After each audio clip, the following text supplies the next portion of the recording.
ورحمة الله وبركاته. الحمد لله رب العالمين، والصلاة والسلام على سيد الأنبياء والمرسلين وعلى آله وصحبه أجمعين ومن تبعهم بإحسان إلى يوم الدين. أما بعد، فأعوذ بالله من الشيطان الرجيم. بسم الله الرحمن الرحيم. يا أيها الذين آمنوا اتقوا الله وقولوا قولا سديدا يصلح لكم أعمالكم ويغفر لكم ذنوبكم ومن يطع الله ورسوله فقد فاز فوزا عظيما. وقال تعالى: يا أيها الذين آمنوا اتقوا الله وكونوا مع الصادقين. وقال تعالى: يا أيها الذين آمنوا اتقوا الله ولتنظر نفس ما قدمت لغد واتقوا الله إن الله خبير بما تعملون. وقال رسول الله صلى الله عليه وسلم: لا يؤمن أحدكم حتى أكون أحب إليه من والده وولده والناس أجمعين. وقال عليه الصلاة والسلام: أبغض الناس إلى الله ثلاثة: ملحد في الحرام ومبتغ في الإسلام سنة الجاهلية. وقال عليه الصلاة والسلام: اللهم إني أسألك علما نافعا ورزقا طيبا وعملا متقبلا. وقال عليه الصلاة والسلام: اللهم إني أعوذ بك من علم لا ينفع ومن قلب لا يخشع ومن نفس لا تشبع ومن دعوة لا يستجاب لها، أو كما قال عليه الصلاة والسلام. আলহামদুলিল্লাহ, আল্লাহ তাআলার শুকর, আল্লাহ তাআলার মেহেরবানি যে আল্লাহ তাআলা আমাদেরকে পবিত্র জুমার দিন জুমার নামাজ আদায় করার উদ্দেশ্যে জুমার দিনের যে সকল সুন্নত ও আদাব আছে এগুলো পালন করে আগে আগে মসজিদে উপস্থিত হওয়ার তৌফিক দান করেছেন। আলহামদুলিল্লাহ। জুমার দিনের সকল সুন্নত ও আদাব পালন করে আগে আগে মসজিদে উপস্থিত হতে পারা, এটা অনেক বড় সাআদাত, অনেক বড় সৌভাগ্যের বিষয়, অনেক বড় ফজিলত এবং অনেক বড় মর্যাদার বিষয়। সহিহ বুখারীর হাদিস 883 নম্বর হাদিস।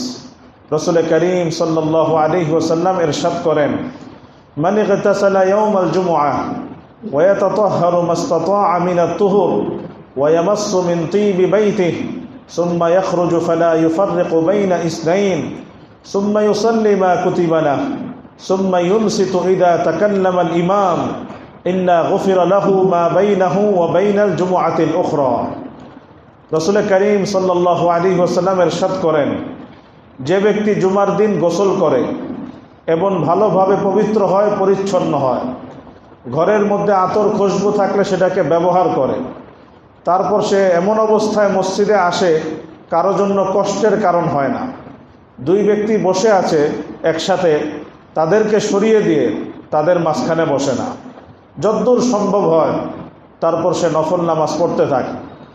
অতঃপর ইমাম যখন খুতবা শুরু করে মনোযোগ দিয়ে শ্রবণ করে এবং নীরব থাকে। আল্লাহ রাসূল বলেন, যে ব্যক্তি জুমার দিন এই আমলগুলো করে, এই জুমা থেকে নিয়ে বিগত জুমা পর্যন্ত যত গুনাহ হয়ে থাকে আল্লাহ তাআলা সমস্ত গুনাহকে মাফ করে দেন। এজন্য আল্লাহ তাআলা আমাদেরকে জুমার দিনের এই সকল সুন্নত ও আদাব পালন করে আগে আগে মসজিদে উপস্থিত হওয়ার তৌফিক দান করেছেন। দিল থেকে শুকর আদায় করি, আলহামদুলিল্লাহ। আল্লাহুম্মা মা আসবাহা বি মিন নি'মাহ আও বিআহাদিন মিন খালকিক ফামিনকা ওয়াহদাক লা শারীকা লাক ফালাকাল হামদু ওয়া লাকাশ শুকর। আজকে আমরা একটি গুরুত্বপূর্ণ বিষয় নিয়ে আলোচনা করব ইনশাআল্লাহ। বিষয়টা হলো, আমরা সবাই অবগত আছি যে এখন হজের মৌসুম শুরু হয়ে গিয়েছে। হজের মাস, শাওয়াল মাস, জিলকাদ, জিলহজ, এগুলো হলো হজের মাস। এখন আমরা হজের মাস, হজের মৌসুম অতিক্রম করছি, হজের মাস, হজের মৌসুম অতিবাহিত করছি। এবং যতটুকু আমি জানি আগামীকালকেই হজের উদ্দেশ্যে প্রথম ফ্লাইট বাংলাদেশ থেকে রওনা হবে ইনশাআল্লাহ। তো এই সময় এই মুহূর্তে এসে হজ সম্পর্কে কিছু কথা মুজাকারা করা প্রয়োজন। যদিও ইতিপূর্বে হজ সম্পর্কে কিছু কথা গত মৌসুমগুলোতে আলোচনা হয়েছে, গত মৌসুমগুলোতে গত বছরে হজ বিষয়ে বেশ অনেক বিষয়ে আলোচনা হয়েছে। তা আজকে সব বিষয়ে তো হজের এক মজমায় বসে আলোচনা করা সম্ভব না। আজকে হজের সফর সম্পর্কে এবং হজে গিয়ে আমাদের করণীয় কি, যেটা আমাদের করা উচিত, এবং কোন কাজগুলো হজে গিয়ে করা উচিত না, এরকম কিছু দুই একটা বিষয় মুজাকারা করার চেষ্টা করব ইনশাআল্লাহ। আমি সবার কাছে দোয়া চাই, আল্লাহ যেন সহি বলার এবং সহজভাবে বলার তৌফিক দান করেন। প্রথম বিষয়, গত বছর আলোচনা হয়েছিল একটা গুরুত্বপূর্ণ বিষয়, যে আমরা যারা আল্লাহর ঘরের সফরে যাচ্ছি, বাইতুল্লাহর সফরে যাচ্ছি, আমাদের জানা থাকা উচিত ওখান থেকে আমরা কি নিয়ে আসব, ওখান থেকে আমরা কি কি গুণ, কি কি সিফাত আমরা নিয়ে দেশে আসব। এই সম্পর্কে গত বছর কিছু আলোচনা হয়েছিল, ধারাবাহিক সম্ভবত 2-3 সপ্তাহ আলোচনা হয়েছে। যেমন মৌলিক দুই একটা বিষয় বলে আমি শেষে যে কথাটা বলবো ইনশাল্লাহ। গত বছর বলেছিলাম ওখান থেকে কি নিয়ে আসা উচিত। আজকে আলোচনা যেটা করবো ইনশাল্লাহ শেষের দিকে, বা সেটা হলো ওখান থেকে কোন জিনিসগুলো নিয়ে আসা উচিত না। অনেক সময় দেখা যায় হাজিরা হজ করতে যায়, যেই জিনিসগুলো নিয়ে আসা উচিত ওইটা যতটুকু নিয়ে আসে, তার থেকে যেটা বেশি নিয়ে আসা উচিত না ওটা আরও বেশি নিয়ে আসে, ওটা নিয়ে দেশে আরও বেশি আসে। এই মানসিকতা, এই কর্মপন্থা থেকে আমাদের বেঁচে থাকা উচিত। তো ওখান থেকে আমরা কি নিয়ে আসব, এটা অনেক গুরুত্বের দাবি রাখে। যারা আমরা হজের সফরে যাই, এগুলো আমাদের জানা উচিত। অপ্রস্তুত অবস্থায় আমরা তাড়াহুড়ো করে হজে যাই, কোনো রকম হজ আদায় করে আবারও দেশে চলে আসি, কি নিয়ে আমি গেলাম, কি নিয়ে আসলাম, এগুলো অনেক সময় ফিকির করা হয় না। ফলে যতটুকু ফায়দা উপকার হওয়া উচিত ছিল অনেক, সেই তুলনায় অনেক অর্জন খুব কম হয়। প্রথমেই আমাদেরকে মনে রাখতে হবে যে আমরা যারা বাইতুল্লাহ সফরে যাচ্ছি এইবার, এবং আল্লাহ যদি তৌফিক দেয়, আগামীতে আমাদের সবারই যাওয়ার ইচ্ছা আছে ইনশাআল্লাহ। আল্লাহ যদি তৌফিক দেন আমরা সবাই যাবো না ইনশাআল্লাহ? আল্লাহ সবাইকে তৌফিক দান করে। আমরা যারাই বাইতুল্লাহ সফরে যাব, আগামীকাল যাচ্ছি বা পরবর্তীতে আল্লাহ যদি আমাদেরকে যাওয়ার তৌফিক দান করেন, সবচেয়ে গুরুত্বপূর্ণ যেই বিষয়টা আমাদেরকে বাইতুল্লাহ থেকে নিয়ে আসতে হবে সেটা হলো তাওহীদ। সেটা হলো তাওহীদ, আল্লাহ তাআলার একত্ববাদের উপর অটল থাকা, অবিচল থাকা, এবং সব ধরনের শিরিক থেকে মুক্ত থাকা। এটা হলো হজের এবং বাইতুল্লাহর সবচেয়ে বড় বার্তা এবং সবচেয়ে বড় শিক্ষা হলো তাওহীদ। তাওহীদের উপর থাকা, শিরিক থেকে বেঁচে থাকা, তাওহীদের উপর থাকা, শিরিক থেকে বেঁচে থাকা, এটা হলো হজের সবচেয়ে বড় শিক্ষা। এটা হলো বাইতুল্লাহর সবচেয়ে বড় বার্তা। যারাই আমরা বাইতুল্লাহ সফরে যাচ্ছি, আমরা যখনই এহরাম বাঁধবো হজের নিয়তে, ওমরার নিয়তে এহরাম বাঁধি, আমরা তালবিয়া পড়ি না? তালবিয়া, লাব্বাইক আল্লাহুম্মা লাব্বাইক, লাব্বাইকা লা শারীকা লাকা লাব্বাইক, ইন্নাল হামদা ওয়ান নি'মাতা লাকা ওয়াল মুলক লা শারীকা লাক। যেই তালবিয়ার মাধ্যমে আমার হজ শুরু হচ্ছে, যেই তালবিয়ার মাধ্যমে আমার ওমরা শুরু হচ্ছে, সেই তালবিয়ার মধ্যেই প্রথম যেই কথা সেটা হলো তাওহীদ। প্রথম যেই কথা সেটা হলো শিরিক থেকে মুক্ত থাকা। লাব্বাইক আল্লাহুম্মা লাব্বাইক, ইয়া আল্লাহ আমি উপস্থিত, আমি হাজির। লা শারীকা লাকা লাব্বাইক, আপনার কোনো শরীক নাই, আপনার কোনো শরীক নাই। ইন্নাল হামদা ওয়ান নি'মাতা লাকা ওয়াল মুলক লা শারীকা লাক, সমস্ত প্রশংসা, সমস্ত নিয়ামত সব কিছু আপনার, আপনার কোনো শরীক নাই। আগাগোড়া প্রথম কথাই তাওহীদ, আল্লাহ তাআলার থেকে সমস্ত শিরিক এবং অংশীদারিত্বকে মানে ফেলে দেওয়া। এটাই শুরু হয় তালবিয়ার মাধ্যমে। আমাদের মাবুদ একমাত্র কে? আমাদের উপাস্য একমাত্র কে? এটার নাম লা ইলাহা ইল্লাল্লাহ। আমরা ইবাদত একমাত্র কার করব? সেজদা একমাত্র কাকে করব? প্রার্থনা কার দরবারে? এটার নাম লা ইলাহা ইল্লাল্লাহ। এটাই তো আমরা প্রতি নামাজে বলছি, ইয়াকা না'বুদু ওয়া ইয়াকা নাস্তাঈন। আপনারই ইবাদত করি, আপনার কাছেই সাহায্য প্রার্থনা করি। তো হজের প্রথম বার্তা, প্রথম শিক্ষাই হলো তাওহীদ।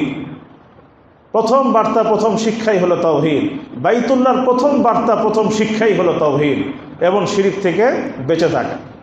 সূরাতুল হজ, কুরআনুল কারীমে একটা সূরা আছে সূরাতুল হজ। এই সূরা 26 নম্বর আয়াত, একটু মাইকটা কমিয়ে দেন। 26 নম্বর আয়াত আল্লাহ তাআলা বলছেন, ওয়াইদ বাওয়ানা লিইব্রাহিমা মাকানাল বাইত আল্লা তুশরিক বি শাইআ। ওয়াইদ বাওয়ানা লিইব্রাহিমা মাকানাল বাইত আল্লা তুশরিক বি শাইআ। স্মরণ করো যখন আমি ইব্রাহিমের জন্য বাইতুল্লাহর স্থানটা দেখিয়ে দিলাম, বাইতুল্লাহর স্থানটা আমি দেখিয়ে দিলাম আর হুকুম করলাম আল্লাহ তুশরিক বি শাইআ, আমার সঙ্গে কোনো কিছুকে শরিক করবে না, আমার সঙ্গে কোনো কিছুকে শরিক করবে না।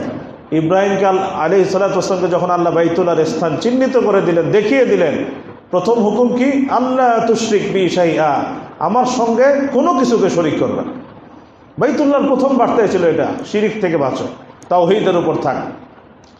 এই জন্য যারা আমরা হজের সফরে যাচ্ছি, এখন যাচ্ছি বা আগামীতে যাব ইনশাআল্লাহ, আমাদেরকে ওখান থেকে যেই জিনিস নিয়ে আসতে হবে সবচেয়ে গুরুত্বের সঙ্গে, সবচেয়ে গুরুত্বের সঙ্গে যেই জিনিসটা নিয়ে আসতে হবে সেটা হলো তাওহীদ, আল্লাহ তাআলার একত্ববাদ।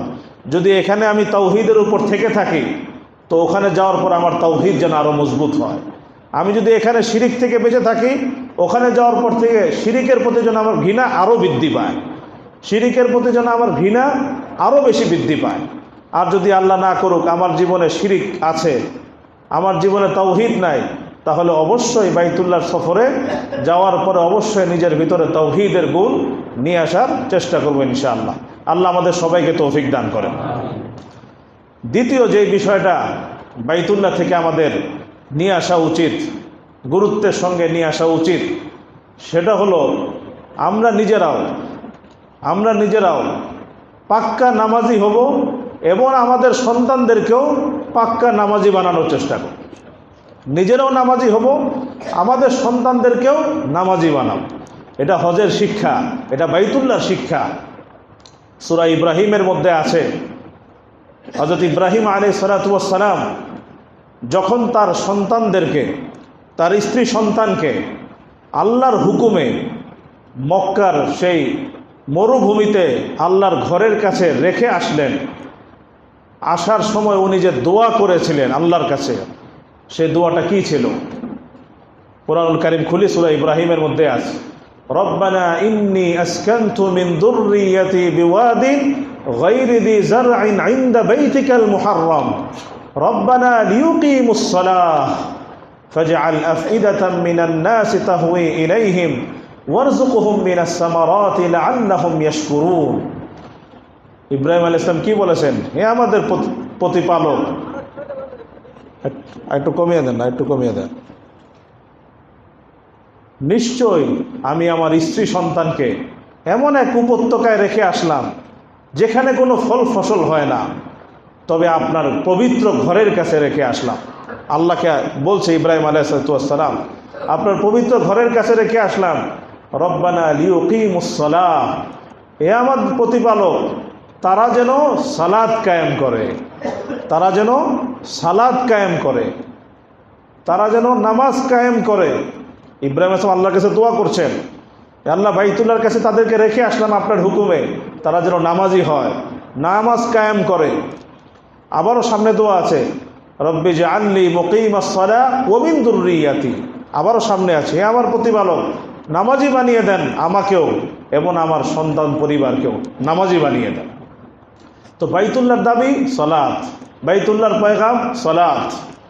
বাইতুল্লাহর পয়গাম যেমন তাওহীদ, হজের পয়গাম যেমন তাওহীদ, হজের আরেকটা গুরুত্বপূর্ণ পয়গাম এবং বার্তা হলো পাক্কা নামাজি হওয়া, নিজেও এবং সন্তানদেরকেও নামাজি বানানো।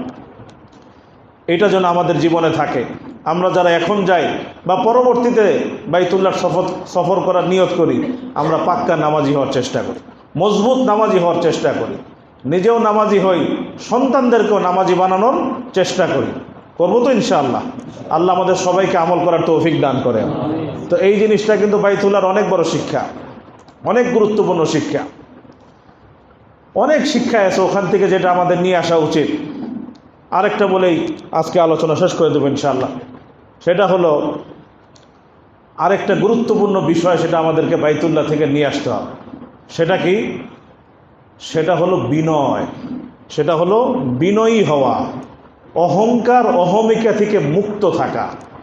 বিনয়ী হওয়া এবং অহংকার অহমিকা থেকে মুক্ত থাকা, এই গুণটা আমরা যারা বাইতুল্লাহ যাব এখন বা সামনে যাওয়ার নিয়ত আছে, বা যারা যেতে নাও পারি, সবারই যেহেতু বাইতুল্লাহ যাওয়ার আকাঙ্ক্ষা দিনের মধ্যে আছে, তো এটার দাবি হলো আমি বিনয়ী হব, আমি অহংকারী হব না। বিনয় অর্জন করব এবং অহংকার অহমিকা থেকে মুক্ত থাকব। এটা গুরুত্বপূর্ণ শিক্ষা।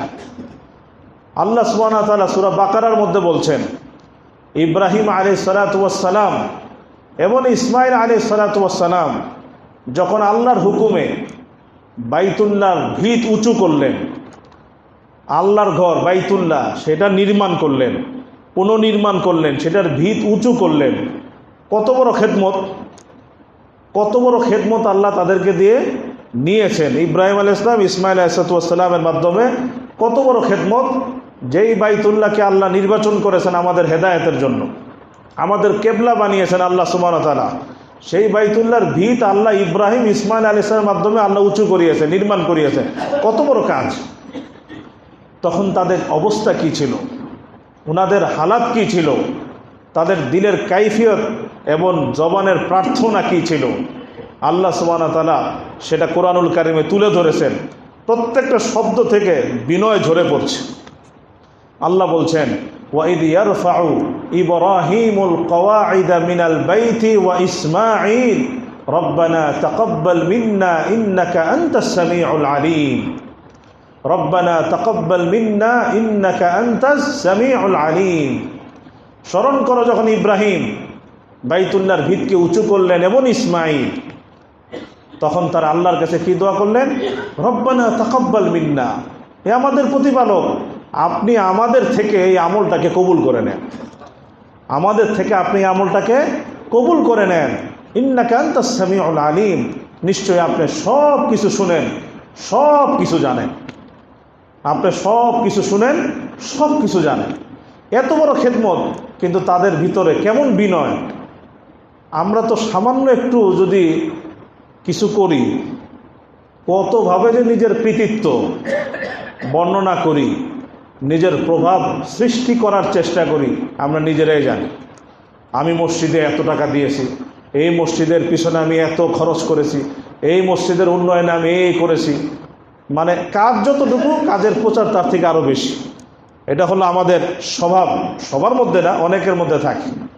আর উনি করছেন আল্লাহর ঘর নির্মাণ করার পরে উনি চিন্তিত, আল্লাহ এটা কবুল করে কি করে না। এই জন্য আল্লাহর কাছে উনি দোয়া করছে, আল্লাহ আপনি এই আমলটাকে কবুল করে নেন, আল্লাহ আপনি কবুল করে নেন, আপনি সব কিছু জানেন, সব কিছু জানেন। তো যখন কোনো ভালো কাজ, কোনো দিনী কাজ, কোনো নেক কাজ আল্লাহ যদি আমার দ্বারা করান, আমি বিনয়ী হব, আমার মধ্যে বিনয় থাকবে এবং ভয় থাকবে যে আমার এই আমলটা কবুল হলো কিনা। যাতে কবুল হয় সেটার জন্য আল্লাহ তাআলার কাছে দোয়া করা, বিনীতভাবে আল্লাহর কাছে প্রার্থনা করা। এটা হলো ইব্রাহিম আলাইহিস সালাতু ওয়াস সালাম, ইসমাঈল আলাইহিস সালামের আমল ছিল, যেটা আমরা কোরআনুল কারিমে দেখতে পেলাম। এই জন্য হজের অনেক বড় শিক্ষা, বাইতুল্লাহর অনেক বড় বার্তা এটাও, যে আমরা আমাদের জীবনে বিনয়ী হওয়ার চেষ্টা করব, আমরা আল্লাহ অভিমুখী হওয়ার চেষ্টা করব এবং সমস্ত অহমিকা থেকে, অহংকার থেকে মুক্ত থাকার চেষ্টা করব। আমাদের যেই কাজই করি না কেন, আমি অহংকার কিসের উপর করছি? আমি কি জানি কাজটা কবুল হয়েছে কিনা, এটা আল্লাহর দরবারে কবুল হয়েছে কিনা? আমি তো জানি না। তা আমার ভিতর তো ভয় থাকবে, আমার ভিতর বিনয় থাকবে যেন আল্লাহ কবুল করে নেন। তো এই সিফাত এবং এই গুণ আমরা যারা এখন বাইতুল্লাহর সফরে যাচ্ছি, ভবিষ্যতে যাওয়ার নিয়ত আছে, যেভাবেই হোক আমরা সবাই এই হজের মৌসুমে আমরা নিয়ত করি, আমরা বিনয়ী হওয়ার চেষ্টা করবো ইনশাআল্লাহ। যে কোনো দিনই কাজ করব বিনয়ের সঙ্গে করার চেষ্টা করবো ইনশাআল্লাহ। অহংকার এবং অহমিকা থেকে দূরে থাকার চেষ্টা করবো ইনশাআল্লাহ। আল্লাহ আমাদের সবাইকে আমল করার তৌফিক দান করেন। তো এরকম বহুত বিষয় আছে, বহুত জিনিস আছে যা আমাদের উচিত, আমরা যারা ওখানে যাচ্ছি ওই জিনিসগুলো আমাদের নিয়ে আসতে হবে। ওই গুণ এবং আমলগুলো আমাদের জীবনে ধারণ করে দেশের মাটিতে আসতে হবে এবং ধরে রাখতে হবে। এরকম অনেক বিষয় আছে যেটা গত বছর টানা 2-3 সপ্তাহে আলোচনা হয়েছিল। আল্লাহ তাআলা আমাদের সবগুলোর উপর আমল করার তৌফিক দান করে। দ্বিতীয় যে অংশ, এটাও আমাদের জানা থাকা উচিত যে ওখানে আমি যাব কোন জিনিস যেমন নিয়ে আসা উচিত সেটাও যেমন আমি জানবো, সাথে সাথে কোন জিনিসগুলো নিয়ে আসবো না, কোন জিনিসগুলো আমি নিয়ে আসবো না, এটাও আমাদের জানা থাকা উচিত। অনেক সময় দেখা যায় অনেকে হজের সফরে যান, ওমরার সফরে যান, দেখা যায় কিছু এমন জিনিসও নিয়ে আসে এবং এমন জিনিসও এখানে বলে যেটা আসলে তাদের করা উচিত ছিল না, যেটা তাদের জন্য উচিত না।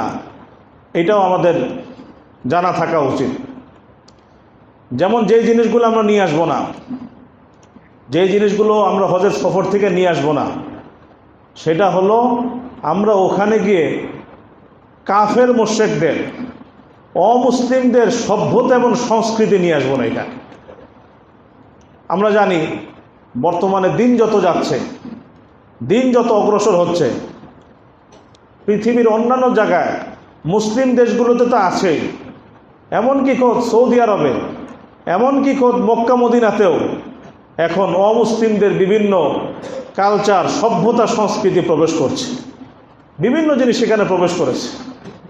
তো আমরা ওগুলোর দ্বারা প্রভাবিত হব না এবং ওগুলো এখানে নিয়ে আসবো না, ওগুলো ওখানে নিয়ে আসবো না। বরং আমরা ওখানে গিয়ে দোয়া করব আল্লাহ যেন ওগুলো থেকে হারামাইনকে পবিত্র করে দেন, ওগুলো থেকে যেন আল্লাহ মক্কা মদিনাকে পবিত্র করে দেন।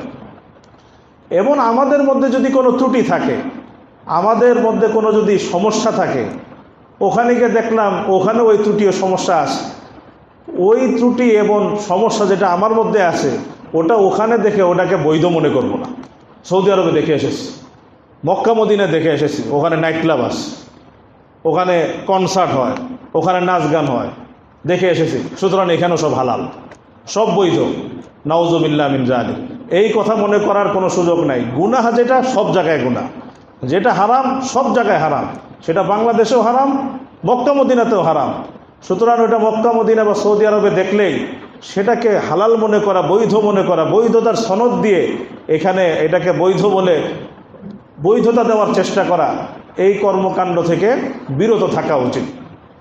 রসুল করিম সাল্লাল্লাহু আলাইহি ওয়াসাল্লাম ইরশাদ করছেন, সহিহ বুখারী 6882 নম্বর হাদিস, আল্লাহ রসুল সাল্লাল্লাহু আলাইহি ওয়াসাল্লাম বলছেন, আবগাদুন নাসি ইলাল্লাহি সালাসা, মুলহিদুন ফিল হারাম, মুবতাগিন ফিল ইসলামি সুন্নাতাল জাহিলিয়া, ওয়া মুত্তালিবুন দামামরিন বিগাইরি হাক্কি লিহুরিকা দামাহ।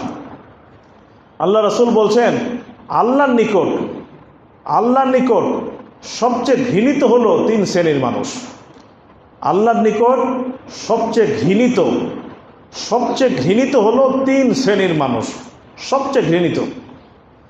মুলহিদুন ফিল হারাম, প্রথম হলো কে? মুলহিদুন ফিল হারাম, যে ব্যক্তি হারামের সীমানার মধ্যেও আল্লাহর নাফরমানিতে লিপ্ত। হারামের সীমানার মধ্যেও যে আল্লাহর নাফরমানিতে লিপ্ত। একটা হলো আমি গুনাহ করছি, একটা হারাম কাজ, এটা তো আল্লাহ অপছন্দ করেনি, কিন্তু যেই জায়গাকে আল্লাহ পবিত্র করেছেন, যেই জায়গাকে আল্লাহ সম্মানিত করেছেন, ওখানেও আমি আল্লাহর নাফরমানিতে লিপ্ত। এটা কত বড় ঘৃণিত কাজ, কত বড় এটা অপছন্দের কাজ। এই জন্য আল্লাহ রাসূল বলছেন, আল্লাহর নিকট সবচেয়ে ঘৃণিত হলো 3 শ্রেণীর মানুষ। মুলহিদুন ফিল হারাম, এক নম্বর যে হারামের সীমানায় আল্লাহর নাফরমানিতে লিপ্ত, ওখানেও যে হারাম মধ্যে লিপ্ত, আল্লাহ তাকে প্রচণ্ড ঘৃণা করে। কোরআনুল কারিমে আছে সূরা হজের 25 নম্বর আয়াত, ওয়ামান ইউরিদ ফীহি বিইলহাদিন বিযুলমিন নুযিকহু মিন আযাবিন আলীম। যারা মসজিদুল হারাম বা এই আশপাশ এলাকাতে যারা অন্যায়ভাবে বক্রপথে চলার চেষ্টা করবে, নুযিকহু মিন আযাবিন আলীম, আমি তাকে যন্ত্রণাদায়ক আযাবের স্বাদ আস্বাদন করাব, যন্ত্রণাদায়ক আযাবের স্বাদ আস্বাদন করাব, আল্লাহ বলছে। সুতরাং ওখানে যদি কোনো গুনাহ দেখি, ওটা তো আরও গর্হিত, ওটা তো আরও মারাত্মক, যে এটা করছে তার উপরে আল্লাহ তাআলা আরও নাখোশ। তো সেটা আমি আরও বেশি ঘৃণার চোখে দেখব, আমি সেটাকে আরও অপছন্দের চোখে দেখব। তা না করে যদি আমি বলি ও তাহলে এখানে যেহেতু হচ্ছে তাহলে এটা বৈধ, বাস আমি আরও করা শুরু করলাম, আমার জীবনে ওইটার উপর আমি মজবুতভাবে রয়ে গেলাম, তাহলে তো আমি আয়াতের অপপ্রয়োগ করলাম, আমি তো আয়াতের ভুল বার্তা গ্রহণ করলাম। গুনাহ সব জায়গায় গুনাহ, হারাম সব জায়গায় গুনাহ। ওখানে গেলাম, কথার কথা কেউ গেল, এখন আল্লাহ মাফ করুক, হাজিরা এয়ারপোর্টে নামার সাথে সাথেই দেখা যাবে বিভিন্ন মাস্তুরাত মহিলারা তাদের সৌন্দর্য সুসজ্জিত হয়ে প্রদর্শন করছে, ইস্তেকবাল করছে, হোটেলের মধ্যে ইস্তেকবাল করছে। এগুলো এখন হচ্ছে, অহরহ হচ্ছে। বাস এখান থেকে যদি কেউ এই সনদ নেয় যে সুতরাং এগুলো যেহেতু এখানে আছে সুতরাং এটা কোনো অসুবিধা নেই, এটা কোনো অসুবিধা নেই, এই বার্তা যদি গ্রহণ করে, তাহলে আমি কিসের হজের সফর করলাম, আমি কিসের দিনের প্রজ্ঞা হাসিল করলাম, আমি তো কিছুই হাসিল করতে পারিনি। তো এগুলো দেখলে আমরা প্রভাবিত হব না, বরং এগুলো থেকে যেন মুক্ত থাকে, হারামাইন যেন মুক্ত থাকে, এগুলো থেকে যেন পবিত্র থাকে। যারা এগুলো করছে আল্লাহ যেন তাদেরকে হেদায়েত দান করে, এটার জন্য আল্লাহর কাছে দোয়া করো, আল্লাহর কাছে দোয়া করো। আল্লাহ তাআলা আমাদের মক্কা মদিনাকে এবং পবিত্র যত স্থান আছে এগুলোকে আল্লাহ তাআলা সমস্ত নাফরমানির কাছ থেকে পবিত্র করে দেন। যারা এগুলোর সাথে জড়িত আছে আল্লাহ তাদের সবাইকে হেদায়েত দান করে। তো এরকম বহুত মানুষকে দেখা যায় নিজের জীবনে দিনদারি ছিল, কোনো একটা বিষয়ে সে মজবুত ছিল, ওখানে গিয়ে দেখেছে ওটা নাই, না থাকার পরই সে নিজেও ওই বিষয়ে ঢিলা হয়ে যাচ্ছে যে আমি তো দেখে এসেছি এখানে এরকম চলছে। তো এগুলো না করা, এই জিনিসগুলো ওখান থেকে আমরা নিয়ে আসবো না। আল্লাহ আমাদের সবাইকে তৌফিক দান করে। দ্বিতীয় আরেকটা বিষয়, এটার প্রতি আমাদের খেয়াল রাখা দরকার, সেটা হলো আমি দেখলাম কিছু মানুষের মধ্যে দুর্বলতা, কোনো কোনো আরবের মধ্যে এই দুর্বলতা আছে, কোনো কোনো হয়তো গুনাহের মধ্যে যারা জর্জরিত আছে। এইটার কারণে আবার পুরো আরব জাতি, পুরো আরব গোষ্ঠীকে ঘৃণা করা, তাদেরকে খারাপ বলতে থাকা এবং আরবের দিনদার সমাজকেও খারাপ বলতে থাকা, এই প্রবণতা থেকেও বিরত থাকতে হবে। আমি দেখলাম হয়তো 10 জনকে দেখেছি, 10 জন আরবের মধ্যে 10 রকম দুর্বলতা দেখেছি। দেখার কারণে এখন আমি পুরো আরব জাতিকে, পুরো আরব গোষ্ঠীকে ঘৃণার চোখে দেখব, এই দেশে এসে তাদের বদনাম করতে থাকবো, ঢালাওভাবে পাইকারিভাবে সবার সমালোচনা করতে থাকবো। এটাও করা উচিত না, কারণ আরবের মাটিতে এরকম বহুত লোক আছে, বহুত ওলামা আছে, বহুত দিনদার নেককার আছে, যারা এগুলো দেখছেন আর চোখের পানি ফেলছে, এগুলো দেখছেন আর চোখের পানি ফেলছে, আল্লাহর কাছে দোয়া করছে তারা যেন এগুলো থেকে আল্লাহ হারামাইনকে পবিত্র করে দেয়। বহুত মানুষ আছে এরকম যারা এগুলোর সাথে কোনোভাবেই একমত না, এগুলোর সাথে তাদের কোনো সম্পর্ক নাই। তা আমরা পুরা আমাদের তাদের প্রতিও খারাপ ধারণা করা, ব্যাপকভাবে সবাইকে খারাপ মনে করা, এটা থেকেও আমাদের কি করতে হবে, বিরত থাকতে হবে। আমাদের যারা আমরা বাঙালি, আমাদের একটা স্বভাব আছে, স্বভাবটা হলো ব্যক্তির দোষকে আমরা সমষ্টির দোষ বানিয়ে ফেলি, ব্যক্তির দোষকে সমষ্টির দোষ বানিয়ে ফেলি, কোনো একটা অংশের দোষকে আমরা পুরো গোষ্ঠীর উপর চাপিয়ে দিই। এটা আমাদের একটা স্বভাব আছে। কোনো একজন ডাক্তার কোনো একটা ভুল করেছে, অন্যায় করেছে, পুরো ডাক্তার চিকিৎসক শ্রেণীকে আমরা খারাপ বলে দিচ্ছি। কোনো একজন হুজুর কোনো একটা দোষ করেছে, পুরো হুজুর আলেম সমাজকে আমি ঘৃণা করা শুরু করলাম। এই মানসিকতাটা পরিহার করা উচিত। আল্লাহ সুবহানাহু ওয়া তাআলা ইরশাদ করছেন সূরা হুজরাতের 12 নম্বর আয়াত, ইয়া আইয়ুহাল্লাযীনা আমানু ইজতানিবু কাসীরাম মিনাজ যন্ন ইন্না বা'দাজ যন্নি ইসমুন। হে ঈমানদারগণ, তোমরা বহু ধারণা থেকে বেঁচে থাকো, নিশ্চয়ই কিছু কিছু ধারণা স্পষ্ট গুনাহ, কিছু কিছু ধারণা স্পষ্ট গুনাহ। হয়তো একজন একটা দোষ তার মধ্যে আসে, সেটার কারণে আমি তার গোষ্ঠীর সবাইকে খারাপ দৃষ্টিতে দেখা শুরু করলাম, এটা কিন্তু গুনার কারণ হবে, আমার এটার জন্য গুনার কারণ হবে।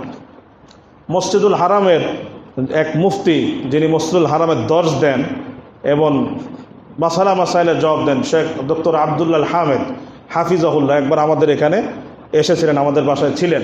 আপনাদের হয়তো মনে আছে 6-7 বছর আগের কথা। তো রাতের বেলায় তার সঙ্গে আমার অনেক কথা হইল রুমের মধ্যে বসে। আমি যখন বললাম যে সৌদি আরবের বর্তমান যে নতুন হালত আমরা দেখতে পাচ্ছি, বিশেষ করে MBS, আমরা বুঝছি তো কার নাম বলেছি, সে যেগুলো করছে এগুলোর ব্যাপারে আপনি কি বলেন? সে একটা কথা বলেছে, আরও অনেক কথা বলেছে, একটা কথা আমি শুধু শোনাই।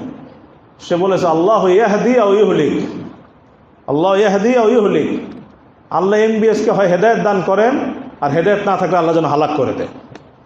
এই দোয়া সে করছে। এটা তো সে ওখানে গিয়ে বলতে পারবে না, আমার রুমে এসে বলছে। তো তাদের দিলে যন্ত্রণা আছে, ব্যথা আছে। তো এখন আমি এই কিছু দুর্বলতা দেখে পুরো সমষ্টিকে দায়ী করা, পুরো জাতিকে, পুরো আরব জাতিকে ঘৃণার চোখে দেখা, এটাও আমাদের কি বর্জন করা উচিত। আরও অনেক বিষয় ছিল, তা আজকে আমরা কি নিয়ে আসবো কি নিয়ে আসবো না এই সম্পর্কে কিছু বললাম। আল্লাহ তাআলা আমাদের সবাইকে বুঝার এবং আমল করার তৌফিক দান করেন। সর্বশেষ একটা সুসংবাদ আপনাদেরকে দেই, সেটা হলো আল্লাহর মেহেরবানি, আল্লাহর শুকর, আল্লাহ তাআলার ফজল করম ইহসান। গতকালকে আমাদের যে তালিমউদ্দিন একাডেমি, আমরা জানি তালিমউদ্দিন একাডেমি, যেটার উদ্দেশ্য সর্বশ্রেণীর মধ্যে ফরজে আইন এলেম, যে এলেমটা শেখা আল্লাহ তাআলা ফরজ করেছেন, যেই পরিমাণ এলেম শেখাকে ফরজ করেছেন, সেটাকে সমাজের সব শ্রেণীর মধ্যে ছড়িয়ে দেওয়া, এই লক্ষ্য উদ্দেশ্য নিয়ে এই প্রতিষ্ঠানটা শুরু হয়েছে। পুরো বাংলাদেশেই প্রত্যেকটা এলাকায় এই প্রতিষ্ঠান আমাদের ছড়িয়ে দেওয়ার নিয়ত আছে ইনশাআল্লাহ, আল্লাহ যেন কবুল করে নেন। তো গতকালকে আল্লাহর মেহেরবানিতে আমাদের এই তালিমউদ্দিন একাডেমির এই প্রতিষ্ঠানটা রেজিস্ট্রেশন হয়ে গেছে আলহামদুলিল্লাহ। এটা গতকালকে হয়েছে বিকালবেলায়। এজন্য আল্লাহ তাআলার শুকর আদায় করি, আল্লাহ তাআলার প্রতি কৃতজ্ঞতা জ্ঞাপন করি। এবং আপনারাও দোয়া করেছেন, আপনারা এই প্রতিষ্ঠানের সাথে যুক্ত থেকেছেন, আপনাদেরও শুকর আদায় করছি।